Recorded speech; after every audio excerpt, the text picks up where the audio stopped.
Welcome to The Explainer. We are looking at something absolutely wild today. We're going to break down how abstract, deeply internal human values can literally transform a physical, geographical landscape. We are talking about a complete societal shift here, one that starts right inside the human mind and actually ends with a real-world environmental miracle. Okay, let's dive into this. Just think about the number 21 for a second. That represents the number of years a severely drought-hit village in Maharashtra, India, has gone without needing a single water tanker, not even one. In a region where severe, crippling water crises are just sort of accepted as a fact of life, this particular village completely broke the cycle for over 2 decades. So the place is called Hiwar Bazar. And to really grasp the scale of this, you kind of have to look at the staggering contrast. They get a super meager 200 to 300 millimeters of rainfall a year. Yet, back in April 2016, during a massive regional drought, their water table stood at a really healthy 40 to 80 feet. Meanwhile, neighboring villages in the exact same district were drilling down past 400 feet into completely depleted, bone-dry wells. So the big question is, how on earth did they engineer this miracle with the exact same harsh climate as everyone else? Well, the results are undeniable. Hiwar Bazar now sees 250 to 300 visitors every single day who show up just to study their success. Their village leader, Papat Rol Pawar, was even appointed to model this exact blueprint for 100 other villages. But here's the secret, and it's fascinating. To understand this macro-level societal triumph, we actually have to zoom way, way in. We have to look at the micro level of human psychology and the universal human values framework. See, their water crisis wasn't fixed by just digging deeper holes. It was fixed by completely changing how the people related to one another. So the crucial point is, the absolute bedrock of any functional family or a thriving society like Hiwar Bazar starts right here with trust. But we need to define it really precisely. Trust is the fundamental assurance, the absolute clarity that the other person actually wants to make me happy and prosperous. Without this specific foundational value, no society can cooperate enough to save itself from something as massive as a drought. But here's where trust gets a bit messy, right? Because we constantly mix up two totally different things, intention and competence. Your intention is what you genuinely want to be, your natural acceptance. You naturally want to be helpful, you want to be kind. Your competence, however, is what you are actually capable of pulling off in reality. And let's be honest, those two things are rarely perfectly aligned in any of us. Let's look at a super common scenario that perfectly captures this. You're in the kitchen, and bam, a glass breaks. When you drop it, what's your immediate thought? Oh, whoops, it slipped. Totally an accident.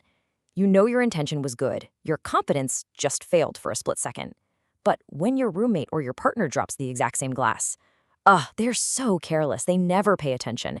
We immediately attribute their mistake to a deep flaw in their character. Which leads us to this fascinating kind of unfair double standard. Do you evaluate yourself on your pure intention, but judge everyone else purely on their lack of competence? Think about that for a second. Confusing a lack of competence, like a simple, honest mistake, for a malicious lack of intention is basically the root cause of almost every human conflict.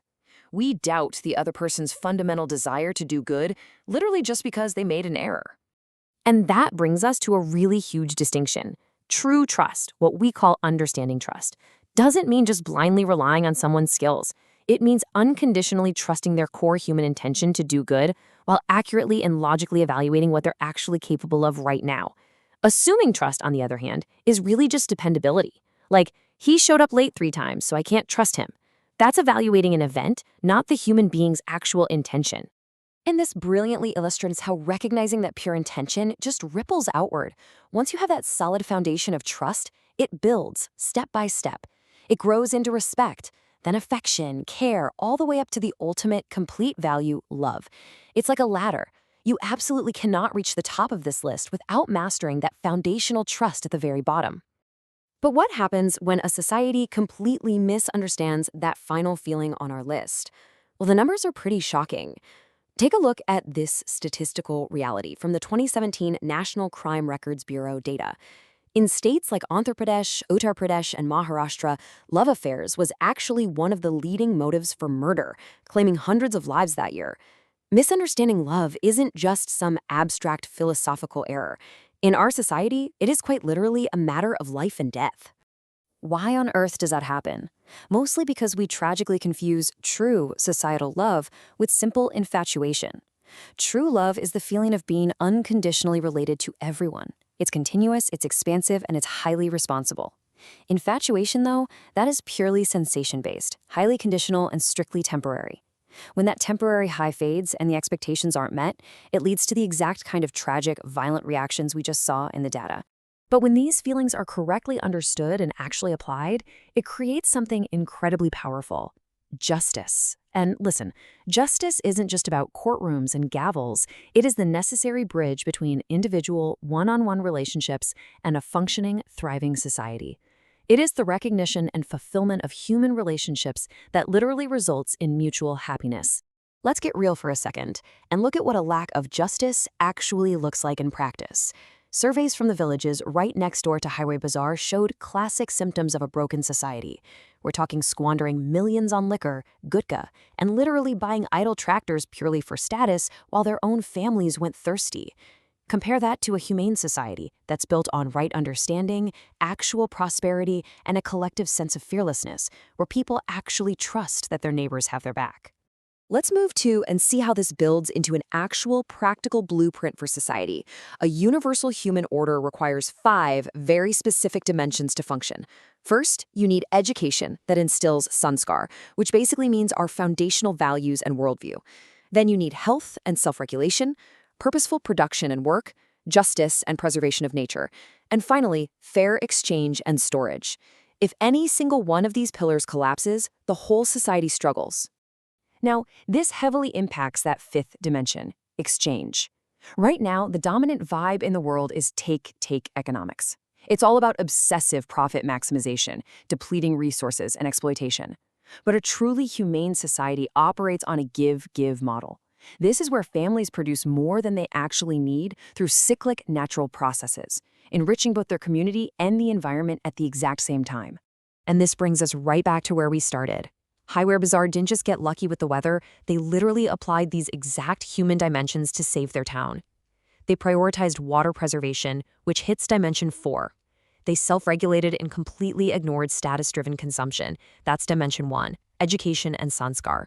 They entirely aligned their personal family goals with the survival of the whole community. Now, what's really interesting about this slide is the logical ripple effect here. It's like a giant puzzle. You absolutely cannot have a peaceful world, or even a thriving village with water in its wells, without first having individuals who understand intention and trust. It all expands outward. Individual clarity builds strong families, those strong families build a resilient village, and so on, all the way up the chain to the entire world. This actually leads to an incredibly empowering takeaway from the source material. Are we just helpless cogs in a broken, dried-up system? No way. There is still space to work for harmony in the current system right now. By mastering human values at the micro level, we don't have to just passively conform to a broken society.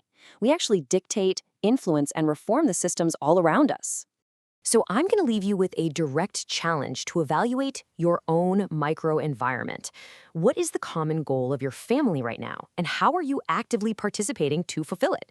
Because as Highway Bazaar proved, when you build genuine trust and align your relationships, you can literally turn a desert into an oasis. But it really begs the ultimate question. If a single village can cure a devastating drought just by changing how they treat each other, what kind of world-altering crises could we solve if we finally started trusting human intention on a global scale? Thanks so much for joining me on this explainer, and I'll see you next time.